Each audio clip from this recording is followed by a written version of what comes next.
I'm very excited now to welcome the First Sea Lord up onto the stage. We're going to have a little conversation. We'll enlarge on what we've just heard, both in questioning about what I heard in your speech, but also what you've heard from the Secretary of State. And first off, described as the cornerstone of our national defence. That's good. I'll take that. Yeah? What? I was imagining what my fellow heads of the Army and the Air Force would be So thinking was when I. they hear that line. So was I. Little grin on the face. And unless he says that to everyone.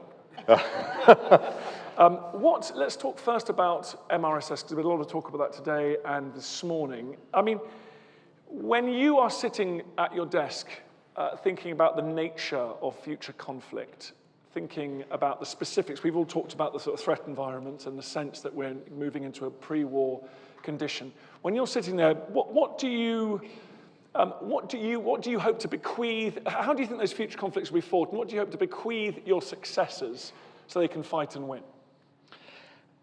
So I think we're living in a fascinating and challenging period of transformation. And it's one of the more significant periods in the history of the service and also the nature of modern warfare. Slightly hesitate in the presence of a number of very eminent historians, not least you, Dan, but also in the audience. But let's just paint a picture. 200 years ago, the principle means the thing that mattered most was how you got around on the surface of the sea. And the most important person on board was the sailing master, and the wind dominated how you were going to get around. And ships were constructed with a bias towards that. And then towards the end of the 19th, early 20th century, particularly driven by one of my predecessors, there was a real shift into a change of naval warfare, where guns were still the means by which you inflicted damage upon the enemy, but you got around the oceans based upon machinery. And the most important people on board now became the engineers, because without their brilliance, you weren't going to go anywhere. Roll on another 100 years, and we're now going through another significant transformation, except this time we're going from analog to digital. And that, I think, is the thing that is going to create and fashion what modern warfare looks like. How are we going to operate at the speed of relevance, where everything from quantum up to ever-prevalent information and misinformation, and the manner in which we do thinking about AI and so on, and the way we brigade at what we know and how we impact will play out. And the Secretary of State alluded to a couple of the new weapon systems coming in. So we've got to shift ourselves so that we can cope with this new form of warfare, but there will come with that some inherent truths. And if you want to move around on the surface of the sea, you need ships. And some of those ships can be uncrewed, they can be autonomous. Some of them can be one-way effector drones. We're learning a huge amount about some of the kind of what Ukraine is doing at the moment. But some of those ships, like the MRSS, are going to be how you move people around. And what we're looking for, therefore, is agility and adaptability from them.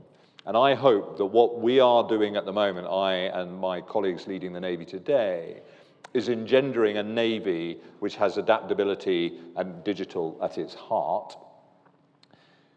Digital, because that's how you're going to win. Agility, because that's how you get around and deal with the various challenges that are growing up around the world. And the MRSS particularly, and it was alluded to earlier, is how we take commandos, and that kind of reinvention or the re-energizing of the commando mindset from the sea onto the land, but also then that ability to go back to the sea, move quickly somewhere else and effect again. Small groups of people, often behind enemy lines or close up to them, creating an environment in which we can either engage into the land or maneuver around at sea. And that is part of the role that these exciting new ships will play. And historically, it's been so interesting how the Navy has tended to end up in places it wasn't expecting to be, with kit that wasn't designed to be there, fighting someone they didn't expect to be fighting there. Yeah. And I'm really struck by just the opening up of the range of possible outcomes now. We've seen, we're talking about data security, cables, offshore wind farms.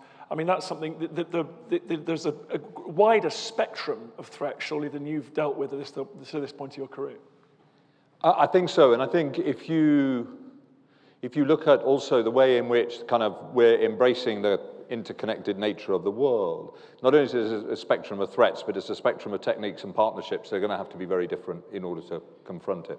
When I joined the Royal Navy just under 40 years ago, there was one threat. It was the Soviet USSR, And for most of us in the Royal Navy, it was all about the anti-submarine threat. And out of that mindset was born the Type 23 frigate. Now, this wonderful workhorse of the fleet was designed to do 6 weeks on, 6 weeks off, hunting submarines in the North Atlantic. That was all it was going to do. The crews were reduced right down, and it was a different model. And when I now look at where we have deployed these fantastic workhorses of the fleet around the world in all sorts of ways, it shows that adaptability bit you've just put. But they're falling short now. You can only take them so far. And what we've got to make sure is that we're building a fleet which has got agility built in from the from the start, rather than fixing the nature of what we're about, in order to confront with where in the world are we going to operate, who are we going to operate with, and what is it that we're going to contend against. And that requires quite a different conceptual start point than perhaps where we have been in the past. And that takes us to Proteus. I'd love to know more about that ship, which is, I learn, in the Thames, not in Belfast. Tell me about the thinking behind that, the procurement, and what it's going to be doing. So what we recognise that in dealing with some of the new threats, particularly in the North Sea, where we have so much of our economic prosperity is kind of anchored into the seabed, that we lacked the ability to truly understand what was going on there. And spotting an in-year financial opportunity, we recognised that the best thing we could possibly do is to find a ship that was going to give us a chance to both trial and test the sort of capabilities we'd need in the future, low levels of crewing, and it had an adaptability built into it at its heart. Proteus is exactly that, bought up from trade. We painted it grey just so it's recognisable to us. But fundamentally, from that, we will now test and trial a whole bunch of new technologies that will give us an understanding of what is on the seabed, what are the threats in our coastal and economic waters, and how will we respond to them. It's a contribution. We're going to have to work alongside our own industries and commercial. We don't have constabulary powers to effect in the way that some of my European colleagues here have constabulary responsibilities in their own waters. We don't. So it will be a uniquely kind of British solution. But if you look at how the National Maritime Security Strategy is set at the moment, it identifies a number of threats, and that has created, therefore, a series of vulnerabilities, and Proteus is a fast and agile response to plugging a hole. We've got so much to learn in this journey, but through that ship, we have an opportunity to learn it. I just wish it had been ready a couple of years ago. We'd have taken it to the Antarctic and looked for endurance. Been fun to go down there on a naval vessel. So lots to talk about the future. Look, there's plenty going on in the present as well. Diamond in the Red Sea. Tell us a bit more about that, and also address the fact for our journalist friends that should there have been a carrier out there? So I think Diamond has been, first of all, fascinating to see just how well she has performed. Reassuring, brilliant, a degree of combat intensity that we've not experienced as a Navy since 1982, and I recognise that certainly the Noble Lord West and others will be able to talk about that from their own personal perspectives. But actually, she has performed really well. And it has validated the way we think about our training, the way we think about our weapons systems. We've also learnt a lot, and I'm really encouraged by how the partnership with industry has moved quickly from a kind of a peacetime data analyst type of perspective into a combat rapid response, identify where we can improve system performance, turn it around very quickly through new software drops, and march that on. That's been very positive. And we have also been in a position sharing lessons with our European colleagues, and where frankly we've got more to do. It's reaffirmed some of the old doctrinal truths, and fascinating to see an organization like the Houthis, who have no maritime culture, no navy to speak of, effectively trying to seek, at a minimum, sea control and preferably sea denial from their perspective, and how we battle against it to give confidence back into shipping that they can use the Red Sea. So a lot to learn. Clearly, you mentioned the carrier question, it always goes around.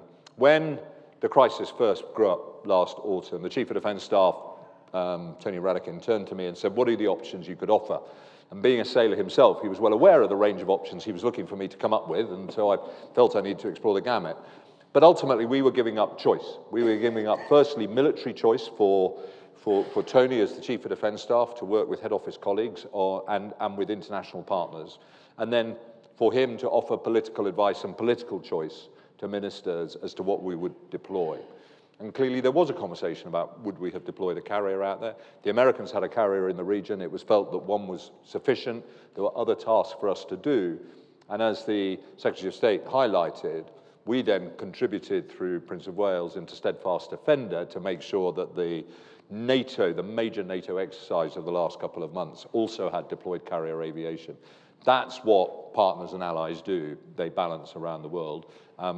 And that's always going to be in response to political choice, and I'm really comfortable with that. And there is now, the carrier will be going east of Suez, we know, in the next couple of years. It will. I mean, one of the most exciting kind of developments is that after the 2021 deployment, the Prime Minister has recommitted us to do another Indo-Pacific deployment in 2025. I think that really matters to us. I pay tribute to my great friend and colleague, Admiral Ryosaki, head of the Japanese Maritime Self-Defense Force, who's been a great partner in that part of the world, because there is so much that we can do in this interconnected global theatre that we now find ourselves. And one of the things that has struck me about the next deployment, more so than this, is the number of allies and friends who want to come with us. Navy's represented here, from Italy, France, Denmark, Norway, all wanting to be part of it, just as we support them in their carrier endeavours. And then when we get to the far side of the world, Australia, New Zealand, Japan, Republic of Korea.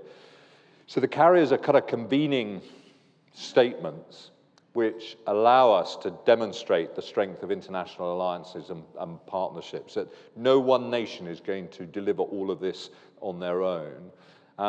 We can't pretend that the US is going to solve all of this. They have the most powerful Navy in the world, but I think, and Vice Admiral Jim Kilby, I think, would support this.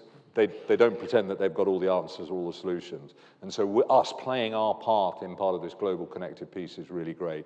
And the ability of the Royal Navy, we're one of the few navies that operate carriers that can deploy them globally. It's a capability I'm really proud of, and I'm really excited that next year we get an opportunity to do so again. Well, the Secretary of State talked about the possibility of the Navy becoming a sort of regional force concentrating on the Northeast Atlantic, and he came down very firmly that the Navy should continue to have global aspirations.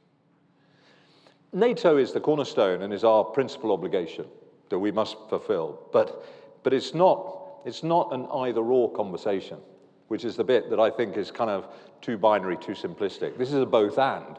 You can't be globally connected and then only worry about your home waters. And we can only know on the day, in the mind of the Prime Minister of the day, when something happens around the world, what it is that the United Kingdom will wish to do in order to support or intervene with that. And the obligation on me and my fellow service chiefs is to provide military capabilities and options through Tony Radakin into that. And if we're not practicing and out and about around the world, then we won't know how to fight out and around the world, and therefore that closes off options for us to offer. And so we're obliged to keep to invest in these partnerships. I think it is a very, I just can't see in my mind a situation where a policy position would limit political choice 5 or 10 years down the track. I think, so keeping that aperture really broad. Let's go back to, the response in 1982 of Prime Minister Thatcher to the Falklands as an example of a political choice that was made at the day, and the Royal Navy had to be able to respond to it and felt that it was able to do so. I don't want to be the first Sea Lord that fronts up in front of the Prime Minister and say, I don't think we can offer you that option, Prime Minister. That's not in our DNA as a Navy. True. Let's finish up by talking about the People Challenge, because we have heard a lot about that this morning, and the news seems a bit rosier. It's getting better. We've made some mistakes in the last few years about how we go about recruiting people and retaining them, and we're learning from that very fast. We've realized that if we want to compete in this kind of competition for talent across the United Kingdom, it's going to take more effort, more energy, and a more agile recruiting system than the one we had. We can't presume that people will want to join and hang around for us to make them an offer.